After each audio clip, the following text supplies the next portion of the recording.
제 인스타나 유튜브 댓글 보면은 엉덩이에 뭐 패드 넣었냐, 필러 맞았냐, 보형물이다. 이거 해명 진짜 필요합니다. 하나, 둘, 셋.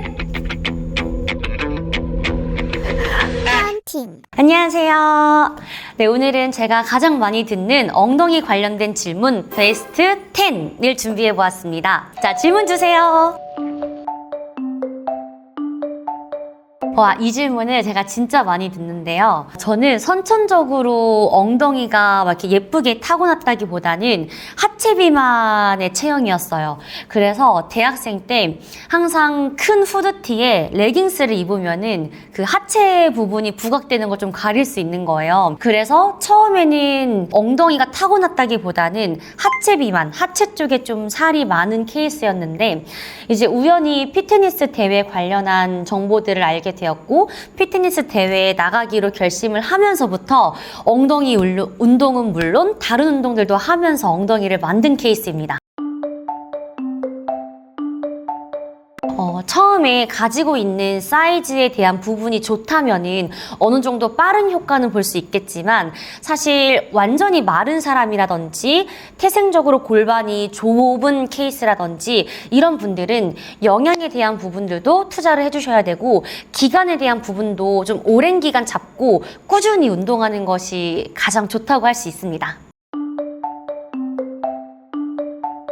저는 처음에는 제가 맨 처음 운동을 이제 하기로 마음을 먹었을 때는 주 7일을 운동했어요. 그래서 주 7일 중에서 7번을 엉덩이 운동을 넣었고 나머지 요일에는 다른 부분들을 좀 채우는 운동들을 많이 했었는데 초반에 만약에 내가 진짜 이 엉덩이만을 위해서 뭔가 힙을 만들고 싶다라고 했을 때에는 주 7일까지는 아니지만 주 3회 이상 정도는 투자하는 거를 권장드리고 싶고 나머지 운동은 힙 운동뿐만 아니라 다른 부분의 운동도 골고루 해주셔야 힙 사이즈도 같이 커질 수 있다는 것을 말씀드리고 싶습니다.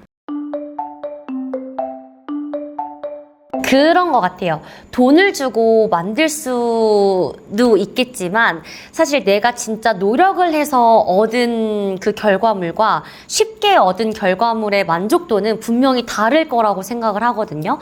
그래서 빨리 얻는 부분들은 우리가 수술을 하게 된다고 가정을 했을 때 뭐 필러도 있고 보형물도 있겠지만 그만큼의 만족도가 과연 좋을까 하는 생각도 들고 노력을 해서 만들었기 때문에 내가 그것을 잃지 않으려고 더 꾸준히 노력을 할 수 있는 부분들도 있을 거라고 생각을 합니다. 그리고 또 수술을 했을 때에는 부작용에 대한 부분들도 감수를 해야 되기 때문에 부작용에 대한 그런 위험 부담을 안고 하는 것보다 일단 내가 할 수 있는 최대한의 노력을 한 후에 그 다음에 또 생각을 해봐도 괜찮지 않을까 싶습니다.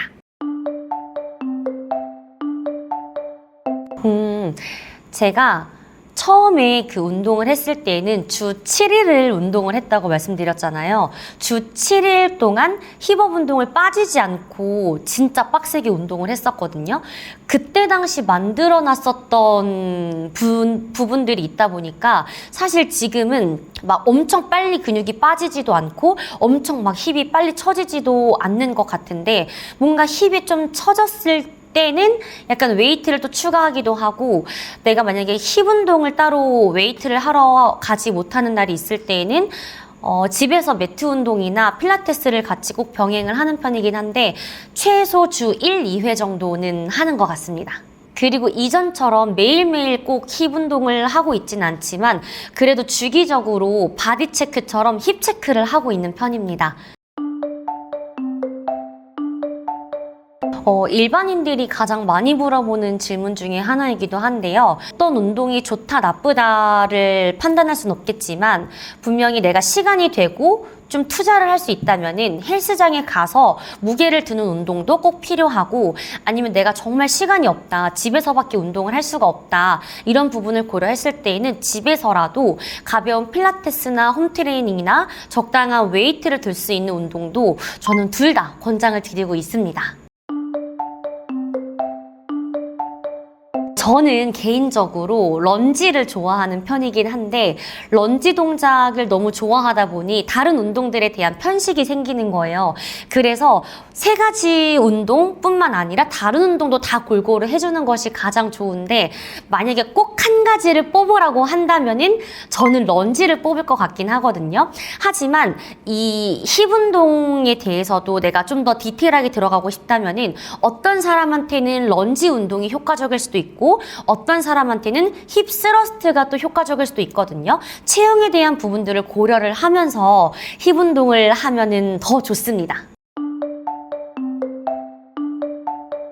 만약에 내가 목적 자체를 다이어트에 둔다고 했었을 때는 분명히 유산소 운동을 꼭 해야 된다고 저는 생각을 하거든요. 근데 만약에 당장 내가 다이어트가 주된 목적이 아니라 나는 근비대를 높이기 위한 목적이라든지 힙업 운동에 대한 포커스를 둔다면은 너무 뛰는 유산소 운동보다는 저라면은 스태퍼나 천국의 계단이나 사이클을 추천드릴 것 같아요. 그래서 저도 예전에 초반에는 달리면 뭔가 엉덩이 살이 흔들리면서 빠질 것 같은 거예요. 그래서 오히려 그때 당시에 저는 목적 자체가 힙에 대한 목적이 컸기 때문에 다이어트 목적이 아니었기 때문에 그때 당시에는 약간 뛰는 거는 좀 멀리하고 아까 말씀드렸던 스태퍼, 다른 뭐 천국의 계단 이런 것들을 좀 많이 탔던 것 같아요.